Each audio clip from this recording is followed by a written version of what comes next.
किसी भी देश को विकसित होने के लिए जरूरी होता है कि वहां की शिक्षा व्यवस्था अच्छी हो, लेकिन पिछले 70 सालों में हमारे देश की शिक्षा व्यवस्था पर किसी ने ध्यान नहीं दिया। जनता ने तो उम्मीद ही छोड़ दी थी कि सरकारी स्कूल ठीक भी हो सकते हैं, लेकिन फिर दिल्ली में आई केजरीवाल सरकार, जिसने 5 साल में यह साबित कर दिया कि सरकारी स्कूल शानदार हो तो सकते हैं। सरकारी स्कूल प्राइवेट स्कूलों से बेहतर रिजल्ट ला तो सकते हैं।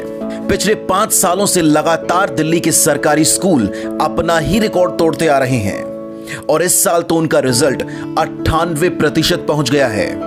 इस रिजल्ट के भागीदार सरकारी स्कूलों के छात्रों से जब मुख्यमंत्री अरविंद केजरीवाल और शिक्षा मंत्री मनीष सिसोदिया ने करी मुलाकात, तो हुई कुछ खास बातें।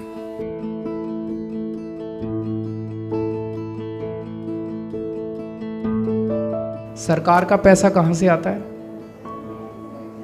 टैक्स से आता है। टैक्स कौन देता है? आप सारे जने देते हो।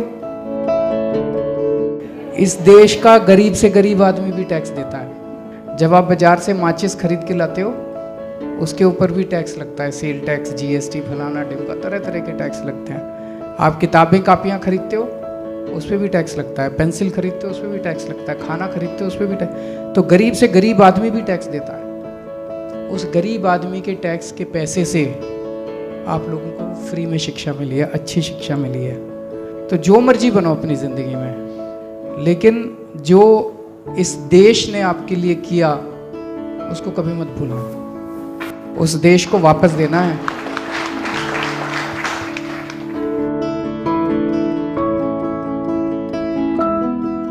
दादी की तबीयत खराब थी तो मम्मी पापा आ नहीं सकते थे वहाँ से, और लॉकडाउन में भी बहुत प्रॉब्लम, क्योंकि पैसे वो लोग लेके गए थे अपने साथ और हमारे पास थे नहीं इतने।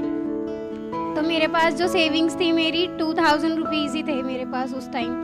तो 1500 मैंने चलाए वो 2 महीने।